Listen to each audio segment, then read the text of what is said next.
Um, Sorry, I am Sarah Hessenauer. I am currently a professor of social work at Mount Mary University in their Masters of Social Work program. But I'm going to be honest, I met Stephen probably 5 or 6 years ago when he was working on his degree at Madison and was looking for places to talk. And somehow we got connected. And I thought this was such a great topic that I wanted to join. But I've learned so much from Stephen and Mary already. And so I'm just going to be moderating. So I'm going to turn it over to the two great speakers that you guys get today. I'm going to have Stephen introduce himself.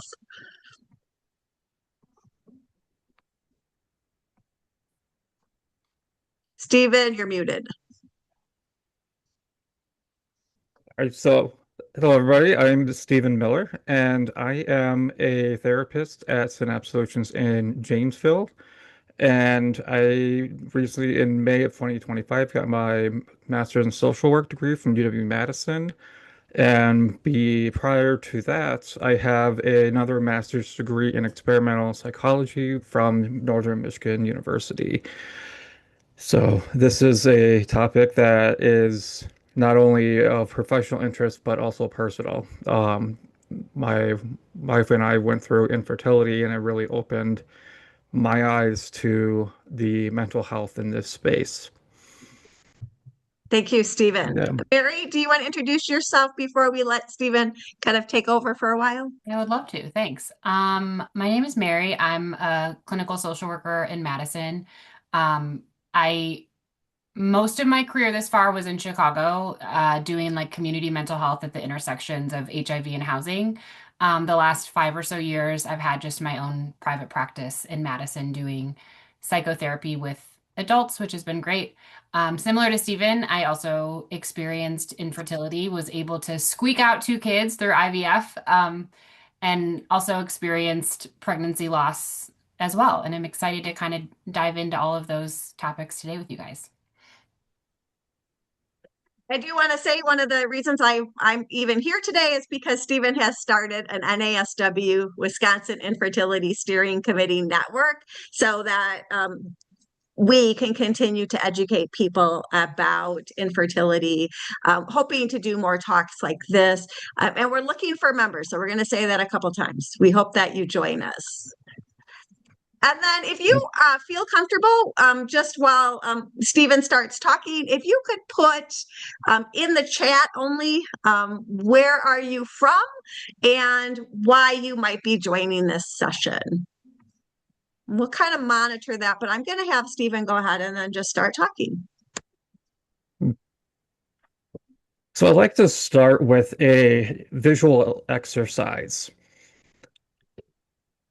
So first thing is close your eyes and imagine that you are walking into a fertility clinic. Who do you see?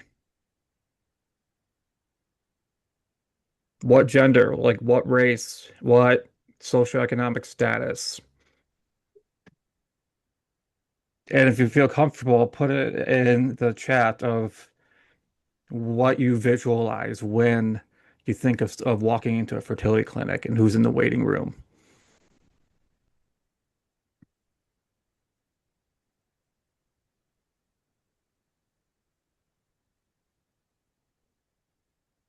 Or you can verbalize it too.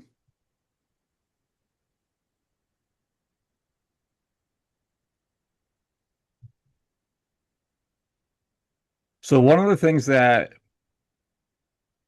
a lot of people will say, and I'm not going to say everybody, but in general, most people will see a waiting room and be white women. And the thing about this is that women of color are actually 1.5 to 2 times more likely to experience infertility compared to white women. And 70% of couples of color don't have access to fertility treatments. But when we see media, right, like and see IVF and fertility clinics, we often only see the white couple. That being said, as a white male, I always like to put this out front that as a white male, I'm not always going to pick up on everything from a different perspective. I try my absolute best to get multiple perspectives, but just knowing that there might be some things where like I miss, and my experience with fertility is going to be a lot different than, like Mary's experience, or like a couple of color. Okay. Stephen, I just wanted to Yep. share some of the comments we're getting are that somebody's daughter's been going through fertility treatment. Other people have had their own journey with infertility, wanting to just learn more. So in the southern states, we have a guest from the South who's saying this is becoming a politicized issue. It's a stressful time when you're going through this, and then other people wanting to learn. Again, just people who've kind of been on the journey and just wanting to Hmm. expand their knowledge base. So we do have people from Minnesota, Wisconsin, Texas that are showing up, Appleton. So thank you. Some people who work in adoption and foster care as well. So thank you everybody for sharing Yeah. those stories. Yeah. So Stephen, we'll move on then. Yeah. So one thing I'll say very quick is like I do appreciate the adoption and foster care because a lot of people don't put the two and two together of infertility and foster care and adoption. So I just really appreciate those in that space because yeah. Yeah, so to start, we like to just give a really foundation of what is infertility based on the medical definition. And the definition is that it's a disease of the male or female reproductive system defined by the failure to achieve a pregnancy after 12 months or more of regular unprotected sexual intercourse. The definition slightly changes if the woman is 35 years or older. So if they're 35 years or younger, it is 12 months of trying. And if they're 35 years or older, then it's 6 months of trying. Why do you think that there's a difference in the definition based on age? And feel free to like unmute and shout it out.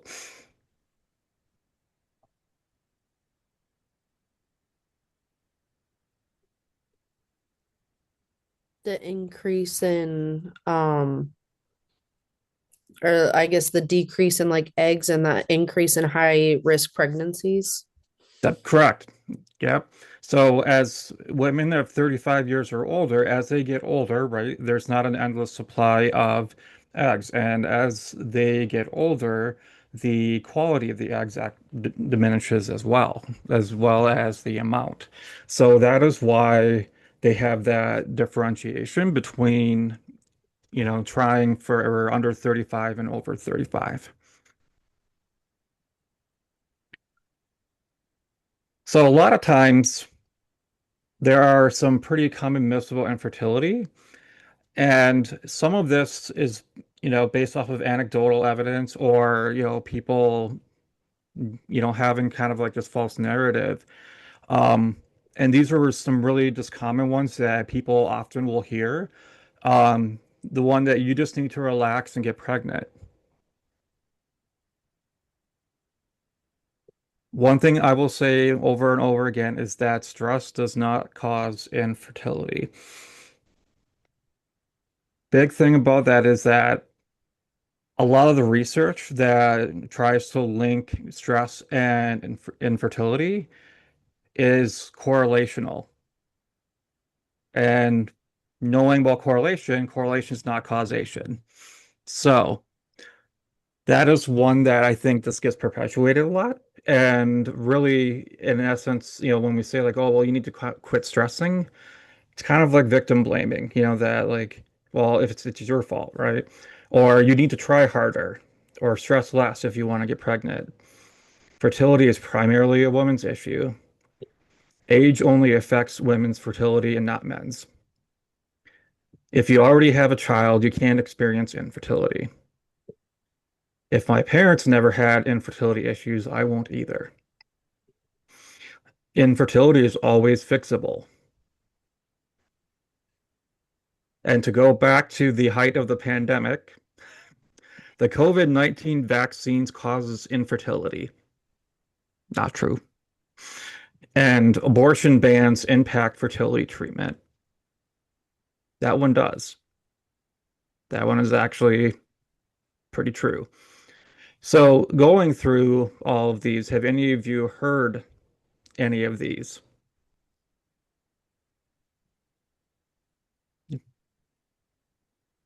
Yes, we have some nodding. Usually Yeah. if people are writing in the chat, it takes a little while for the chat to pick it up. But Yeah, it's it's okay. funny, Stephen, I just saw this on after you posted on LinkedIn yesterday, I saw somebody write, I'm so tired of people telling me just to relax. Yeah.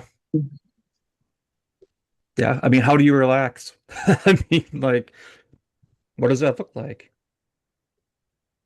Yeah. Yep. So we have a lot of guesses. They've heard all of them. Yeah. Yeah, or just have fun with it.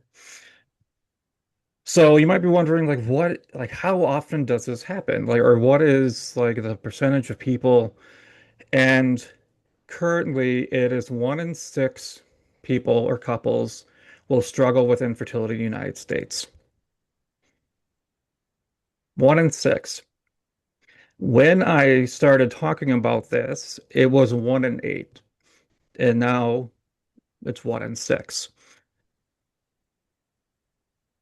So probably by chance, you will face this either in your clinical settings, or you're going to know somebody personally that's gone through it, or maybe you've gone through it. So it's very prevalent, but yet we don't hardly talk about it. So some of the demographical information, there was a doctor down in Dallas, IVF, Dr. Lolku, had him as a guest on my podcast. And one of the things that he had said was infertility is an equal opportunity offender, meaning it does not matter what your race is, what your, socioeconomic status is, what your, sexual orientation is, you name it, right? It does not matter. It can impact everyone. And like I shared in the very beginning, that women of color are 1.5 to 2 times more likely to experience infertility than white women, but have the least access to services. So non-Hispanic, Black, and Hispanic women were 70% less likely to receive any fertility treatment when compared with non-Hispanic white women. And I don't know if the link maybe probably won't work, but to even look at Regina Townsend, who owns or is the founder of the Broken Brown Egg, which is a wonderful nonprofit for women of color and dealing with infertility.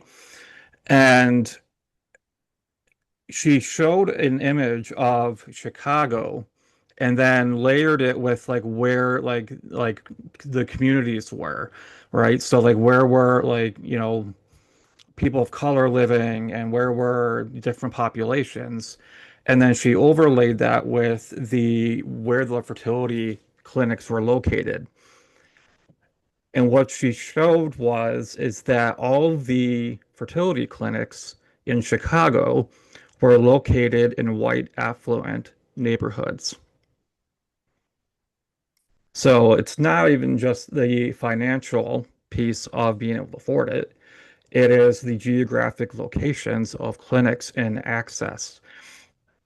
Looking at Wisconsin, thinking about people in northern Wisconsin, the closest fertility clinic is either going to be probably Minneapolis or Madison or Milwaukee.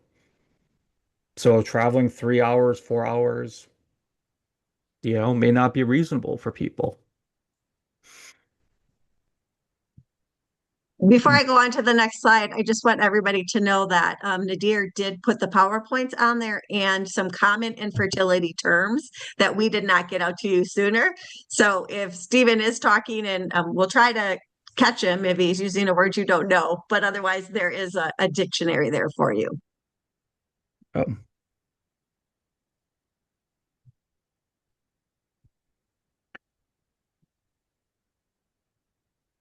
But when we think about like sex education, they often tell us, right? And I'm sure everybody has heard this, you can have sex once and get pregnant. How many of you have heard that? A lot of people. But what that tells us and instills kind of in our narrative about getting pregnant is that getting pregnant is really easy, right? Because they don't talk about the other side of infertility, right? About the medical issues that arise. And it really puts this idea that, when we decide to, try to build our families, we think it's just going to happen easy. And when it doesn't happen, it is earth-shattering of we've been avoiding getting pregnant our whole life. And now that we're trying to like get pregnant, now we can't, right? So, excuse me. So even introducing birth control in the 50s led to an unspoken message that getting pregnant is easy, right? Something that can be controlled. The other thing that is really kind of I'm passionate about is that it's often not seen as a reproductive issue due to the assumption that it is easy to get pregnant. So reproductive justice, from my perspective at least, is that it's a two-sided coin, right? Like you have the right and choice to be able to choose like abortion care, which absolutely everyone should have that choice. And then on the other side is the people that want to have kids and can't, right? And the barriers, which we'll get into on like access, to treatment. Infertility is also seen as a woman's issue. In reality, 30 to 40% of the cases are male factor infertility. But historically, we've viewed it as like it's a woman's issue, which might go back to all the way to Henry VIII when he had the multiple wives and the miscarriages, right? Like that was always put on women. So, and it's often viewed as a white woman's issue due to the idea that women of color are super fertile.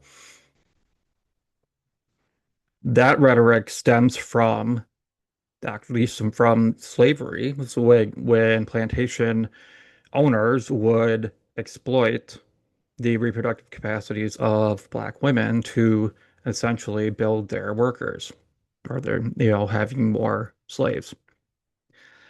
And then gets perpetuated even more in the 80s when President Ronald Reagan talked about welfare queens and how many kids they're having. And you might think that like, oh, like, well, this doesn't happen today.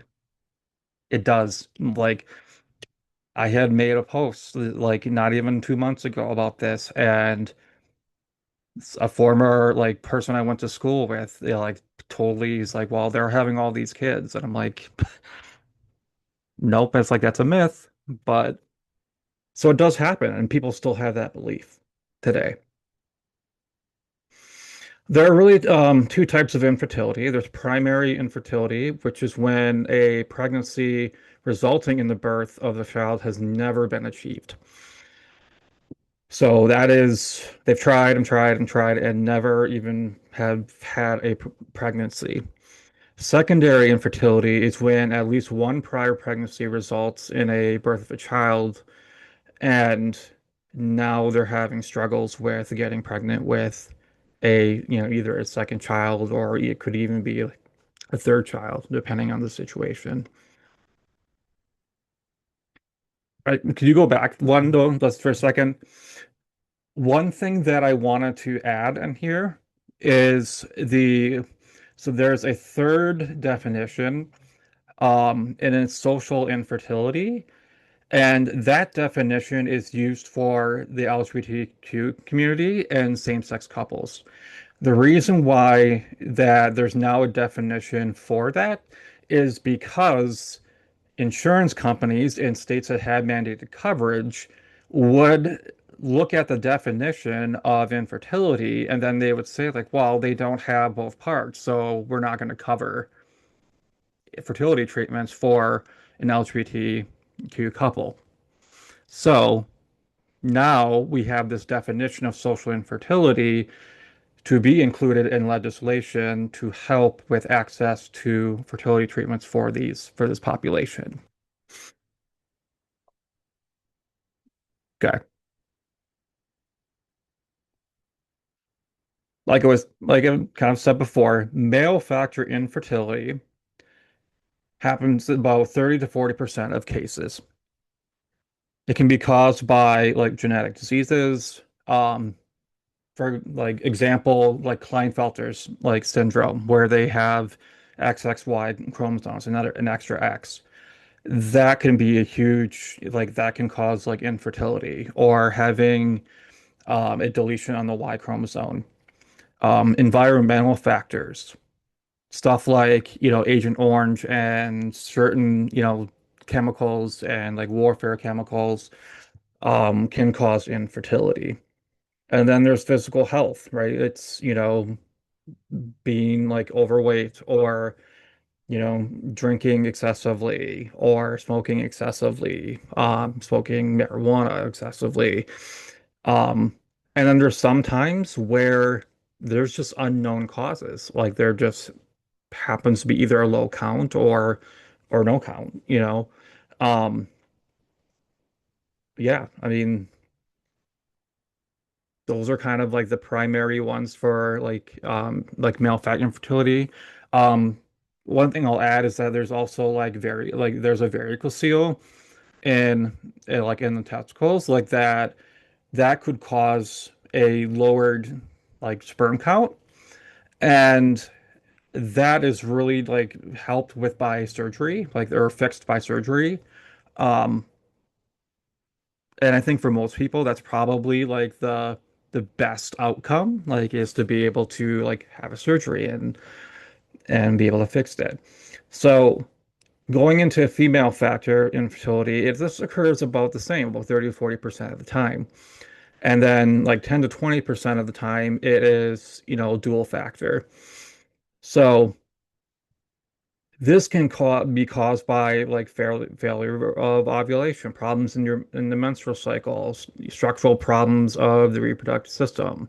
So like uterine fibroids or stuff like that, infections, failure of an egg to mature properly, implantation failure, endometriosis, PCOS, which stands for polycystic ovarian syndrome, primary ovary insufficiency, uterine fibroids, autoimmune disorders, and then like diminished ovarian reserve. And I know that, and I'm forgetting the name of it, so I do apologize, but it's like the equivalent of Klinefelter's though, but with women.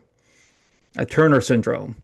That's what it is, Turner syndrome, where they have an extra chromosome that can cause issues of infertility.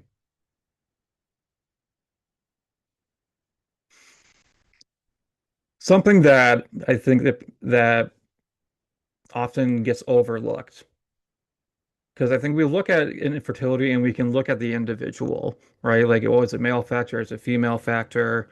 Right? But looking at like how does infertility affect couples?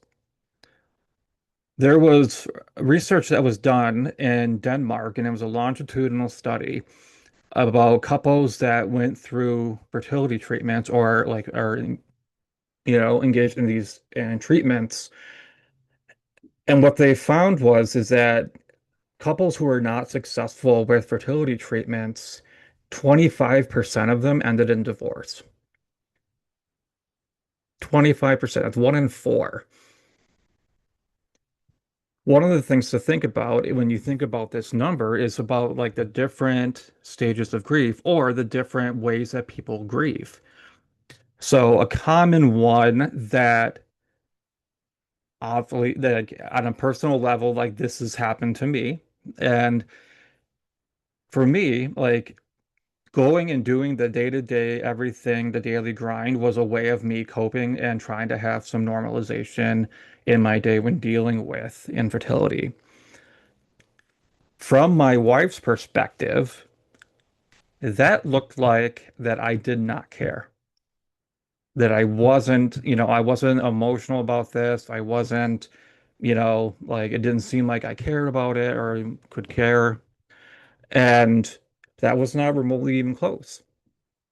So you have people that are grieving differently and perceive things differently. And you have to think that women also get the brunt of the medications and the hormones, and that on top of that, like, is no joke. And so you're going through this really tumultuous roller coaster, of fertility treatments. And a lot of times I like to kind of explain it as like you're walking a tightrope on this skyscraper building between two buildings. And on one side you've got hope and you got other side you've got despair. And it's this balancing act of I don't want to be too hopeful because if I'm too hopeful and it doesn't happen, I'm going to crash hard. And then on the flip side, you don't want to be too like much in despair because then I'm like in depression and you don't want to feel that way either. So it's like this delicate balance of getting through the day. Um, Decisions about using fertility treatments or other means of building their family. That can be a really contentious topic. One person might be completely okay with doing things like IVF, but other people might, like the other person in that couple, might be against it for religious reasons, right? And the conflict that happens and that you have to kind of come up with, right? Or a compromise.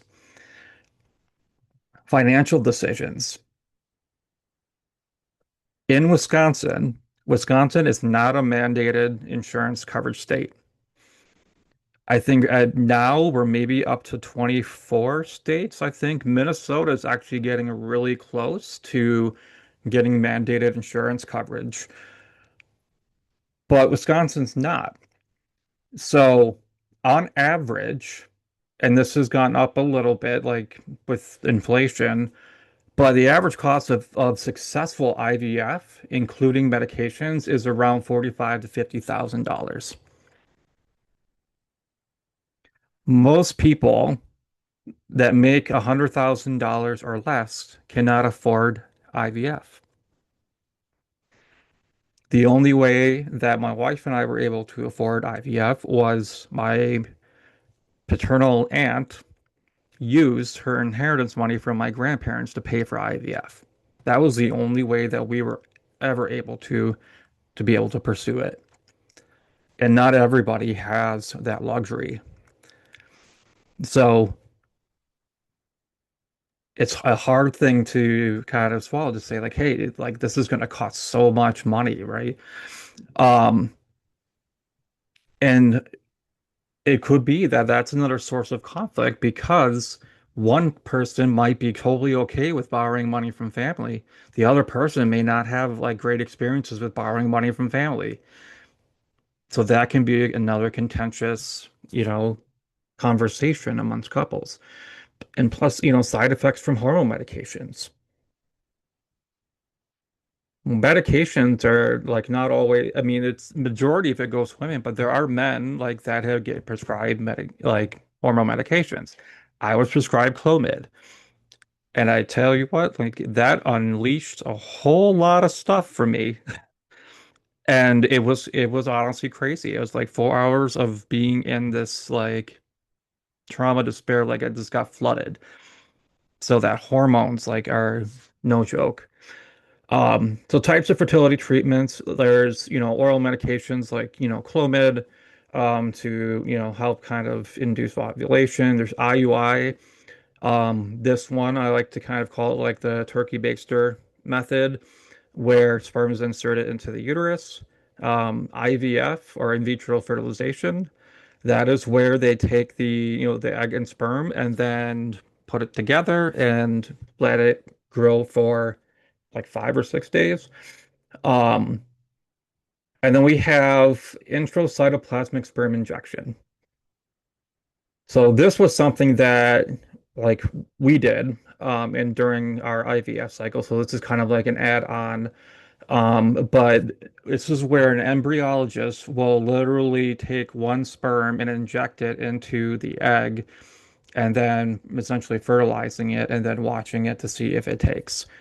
Um, I give a lot of credit to the embryologists that do that because sperm move really fast.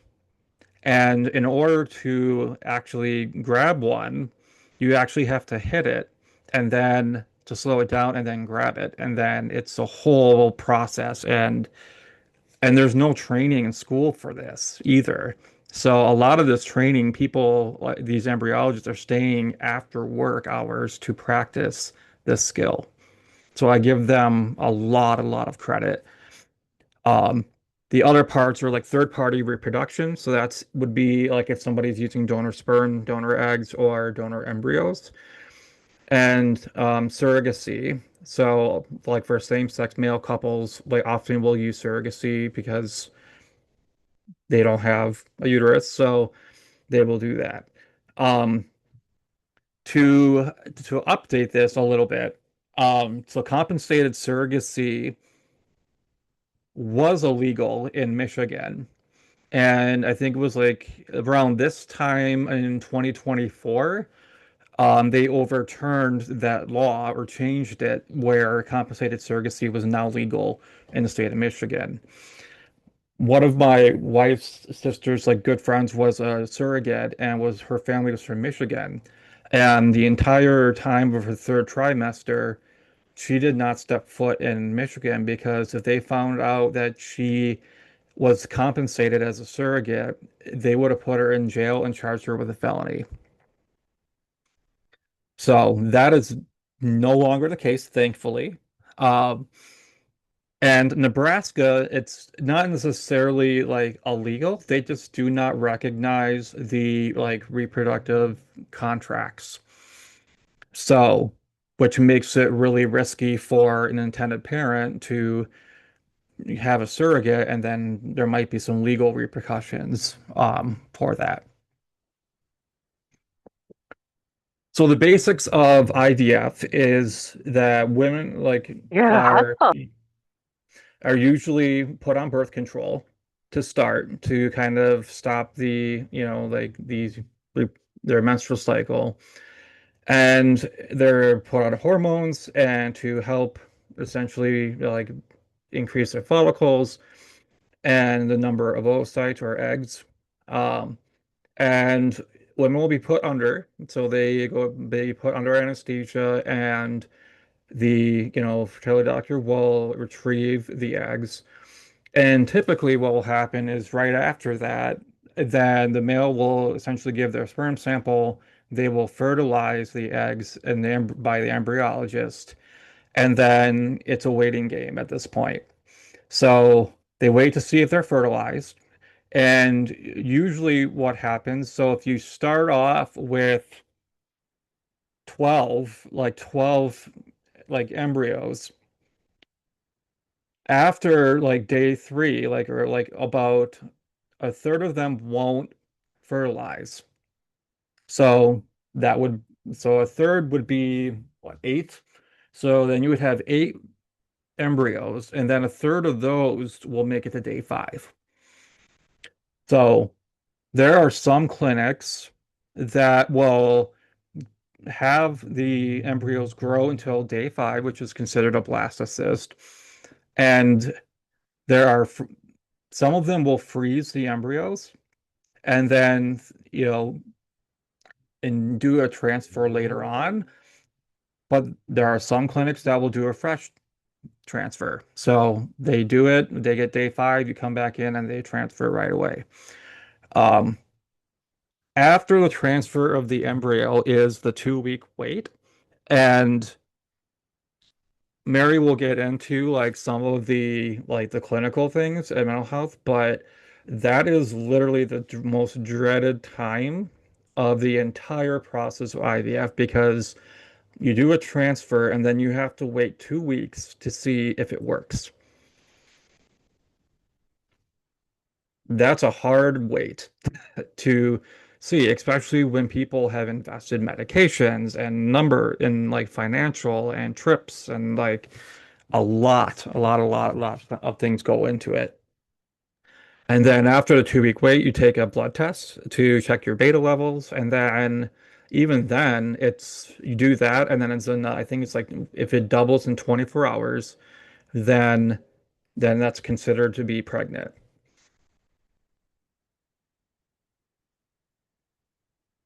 All right, go to the next slide. So this is a picture of a blastocyst. So like right before a transfer. So these are pictures that an embryologist will see after an egg has been fertilized and the embryo's at the blastocyst stage. And these are obviously taken under a microscope because it's super tiny. But just wanted to kind of show you an example of that. Um, yeah, so we kind of talked a little bit about this, about situational or social infertility. Um, for fertility options for, same-sex male couples, it's a gestational surrogate that they'll have to use. And gestational surrogacy costs between 80 to up to $200,000, depending on the surrogate, the agency, um, and that right there is a humongous barrier for same-sex male couples. Um, a lot of times it's either picking, like it's either picking going to grad school to get their PhD or having a family. Like they can't do both because of just the cost is. Um, so for same-sex female couples, there a lot of times they do reciprocal IVF where they take the, egg of their partner and they basically swap, right? And put the embryo like into each one. And then obviously they're using donor sperm. Some states will have mandated coverage for insurance. But some states with mandated coverage do not allow like same-sex couples to utilize fertility treatments. Um, and we kind of talked about it before, but insurance companies base a decision on the definition of infertility in the legislation. So even thinking at a macro level, that the language in legislation matters because it really depends on how this insurance company is going to interpret it. Um, in Maryland, they were previously they were only allowed coverage for heterosexual couples that were married. So essentially, the only way you could access IVF in Maryland is if you were married and was in a heterosexual relationship. That was overruled or overturned in 2021. So barriers to access and care, the cost of medication, access to clinics. Like we said, northern Wisconsin, right? They're going to be traveling a long time. And I think also like if you're in the Dakotas, I don't think North Dakota or South Dakota has a fertility clinic. So you're traveling to a complete another state. So access to clinics, and depending on your job, like do you have the flexibility to make all these appointments? That's a barrier. Do you have insurance coverage? That's a barrier. Do you trust or have mistrust of the medical system as a whole? There's a lot of historical trauma, especially from the Black community. So this is a general map of infertility coverage by state. So we see, like in Wisconsin, where we're from, the closest one is Illinois. And Illinois actually has some really decent fertility coverage and mandated coverage for insurance. But if you look at anywhere else in the Midwest, Ohio does, but there's a lot of gaps there, right? So, and some of them only do IVF, or some of them do not all of them have fertility preservation loss. So that fertility preservation is really used for like cancer patients that might be going under like chemo treatments um or just cancer treatments that could impact their ability to have children. So if you think of like, okay, well, we're dealing with cancer, but now we have to think about our future family building, like that's a lot to think about when facing cancer. So there in a lot of the states that's not covered. So that's another barrier of being able to afford it. All right, so I will then pass the mic to Mary to go through some of the clinical implications of infertility. Yeah. Sarah, can you skip 2 slides ahead, please? One more. Yeah, thank you. Okay, so this is obviously a 101 presentation, and so it's going to be a really brief overview of these 4 areas. I think I could spend like an hour talking about each, but I won't. And there also is going to be some artwork. I have this really cool like infertilities book that is a bunch of like art and writing from folks who've experienced infertility that I just thought would be cute to include on slides. Okay, so let's start with grief and loss. As you can imagine, grief and loss is like everywhere in the infertility experience. I think there are some losses like losing embryos, losing a pregnancy, losing having a stillbirth later on that can be obvious. There are more abstract losses that I think is when kind of like us as clinicians can really lean in and help to support clients. I think something that I see most prominently is just like the loss of dreams. I think it can be really shocking to go through infertility and recognize that like, gosh, I've been adhering to this like really rigid timeline in my life for my whole life, and now it's kind of all being threatened.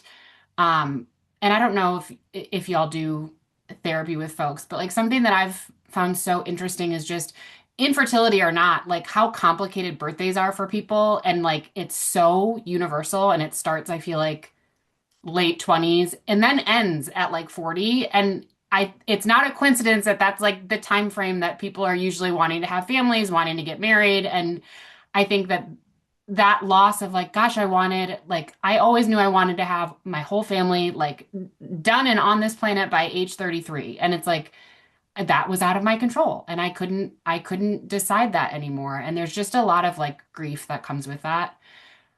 There's lots of friendships and relationships that I'll talk about later, just with social isolation. I think the other one that really stands out that I hear a lot from folks is just the loss of joy and hope surrounding pregnancy. I definitely had this in my own experience of like, I remember getting the phone call that I was pregnant with my oldest Henry, and it was like panic immediately. Like that was the first emotion that I felt because it was like, you have told me no for the last 80 months and you can't just call me and tell me yes. Like that's not, I can't process that like hope. And I can't process that my body can suddenly do something that you've told me that it cannot do. And that honestly continued. Like I had fairly easy pregnancies and hated it because it just was like there was just so much bodily trauma and just baggage attached to the whole experience. And I think that's really common for couples and just people who experience infertility. Um, as far as interventions, I would say infertility or not, I'm very much a therapist who focuses on grief and loss work, and I kind of just pulled 3 techniques out that I feel like are most helpful in working with people who experience infertility. So storytelling, integration, and then continued bonds. Storytelling is storytelling. So I think that like trauma informed care or like just kind of grief 101, being able to like simply be an audience or be a witness to the client's story is really important. And I think it's not often that people have someone who's like willing to be in the weeds with them, and obviously in a clinical way, like help them store memories adaptively and helpfully. But like I think being able to just be like, yeah, tell me what your HCG levels are and like pull up that scan and show me how many millimeters that cyst is. Like tell me what's going on and just like here's a space for you to like show up and kind of untangle all of that and just like give it space to breathe. Um, and then integration, like we've come a long way, I think, in just like grief research in general. And it's so much less about like how to move on from it and more so about like how to pick it up and carry it with us and like integrate any loss into the rest of our life. And so I think infertility is no different, being able to kind of just like help someone psychodynamically process like how are we going to integrate this experience into your identity, into your relationship with your body, into like how you're going to parent if you do have kids, or how you're going to choose to be like a couple moving forward without children, not by choice. And so I think being able to like name integration and then also like educate clients that like this will be a profound enough experience that it will impact the rest of your life in meaningful and difficult ways. And I think that like that's a clinical approach that's really helpful and necessary. And then finally, continued bonds. So similar to integration, I think the grief world has moved to like the importance of staying bonded with whatever it is. I mean, usually it's the literal death of a human, like how to stay connected via doing a shared hobby, or if you're a spiritual person, connecting to them in the afterlife, whatever. I think infertility, it's a bit different. For couples experiencing miscarriage, it can be connecting to, a lost baby. But also just like bonding with their experience of infertility. Like I am, thank the universe, past family planning. And also I'm still very impacted by those 6 years that I spent experiencing infertility. And like it has been very important for me to find ways to integrate that into my identity and to still feel bonded to that version of myself who went through it. And so I think that's like it's hard clinical work to do, but it can often be really cool.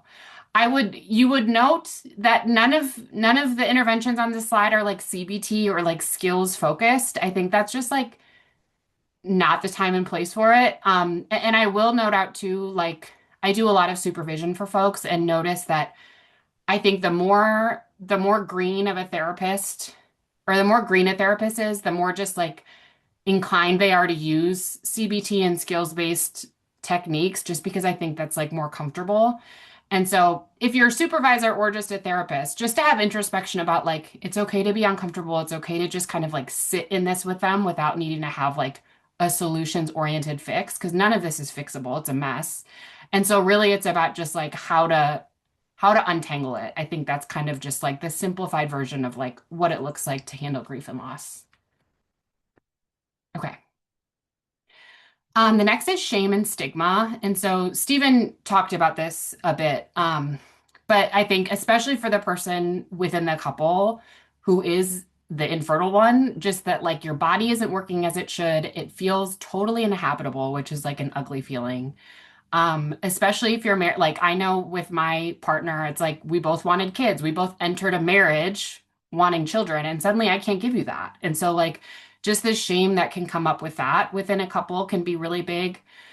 And then there's all the myths that we talked about earlier of just like your behaviors are under a microscope with doctors and with loved ones, of just like if you weren't so stressed, if I wasn't so overweight, if I drank more water, if I moved my body more, like there's just so much that can come up in judgments from others or just like judgments from ourselves that can be really hard. Um, and so interventions with any shame work that I do with anyone, and it's a social work perspective, but I definitely start with like a person and environment analysis. And so like there are plenty, I do most of my work with women. And it's like, let's examine what societal structures or beliefs allow this shame to be so big. And it's like when we think about just how much is projected onto women in terms of like women's worth equating being a mother and being like a stay-at-home. I mean, we could take that really far, but like there's this fusion between like a woman's worth and motherhood. And like if we think about that from a cultural perspective, then of course shame is existing, because like to be infertile is like to be suddenly a woman who is like less than, and a woman who is not able to like live up to what society is wanting from her. And so I think that like there's a lot of important analysis to do to kind of just like normalize that. And then with anything, and this is not necessarily specific to infertility as much as it is to shame work, but I think shame can be hard for folks to recognize. And so being able to like really both familiarize it and neutralize it as just like a normal emotional experience of what it looks like, what it sounds like, where they feel it in their body.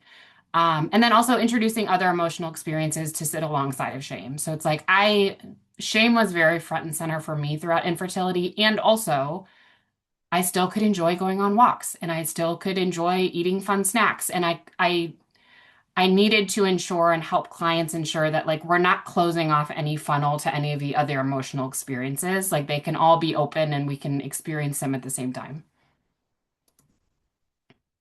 Okay, this might be my last slide. I'm aware of the time.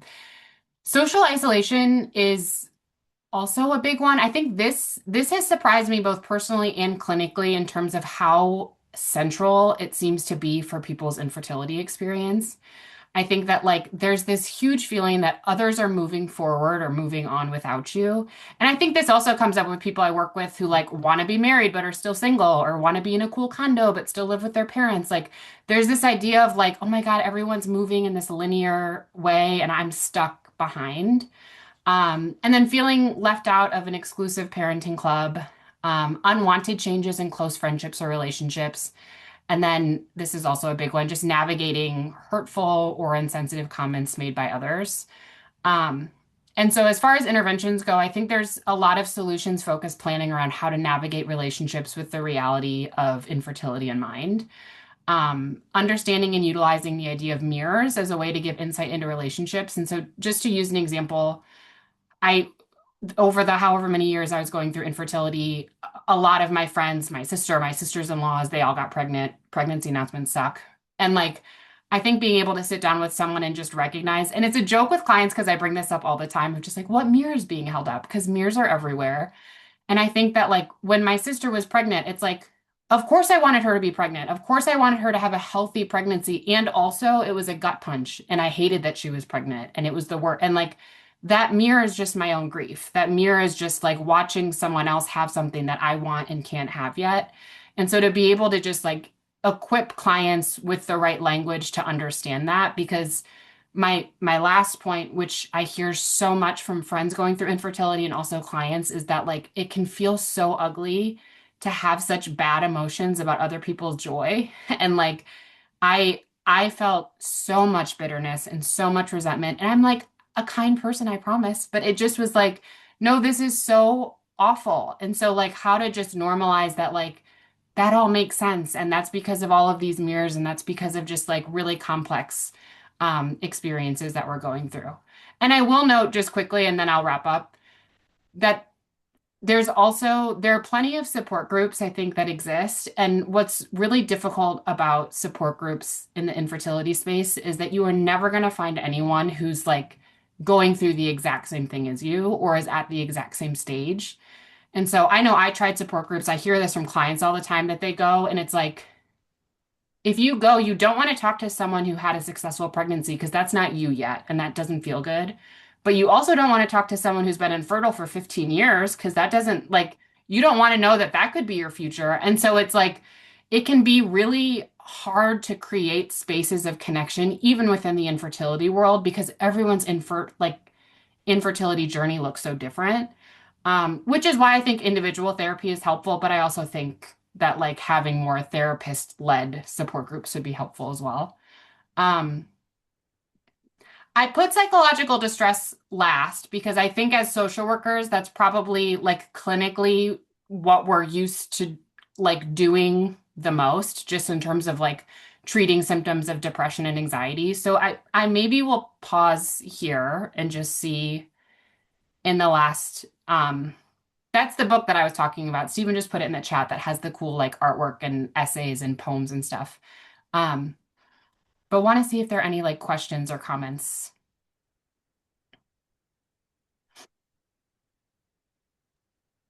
Yeah, there's just these last couple slides, and somebody put it in the chat.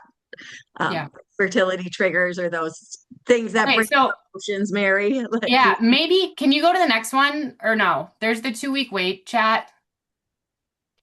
Yeah.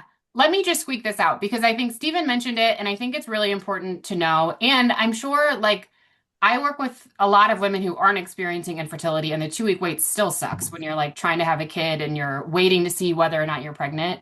I do think, especially for 2 week waits for folks who are experiencing infertility, like Stephen said, it's totally intolerable and yet it needs to be tolerated. And so I think it does take a good amount of clinical creativity when we're engaging with clients who are in that 2 week wait. I think doing some sort of safety plan, like not because their lives are at risk, but just like an emotional safety plan is helpful.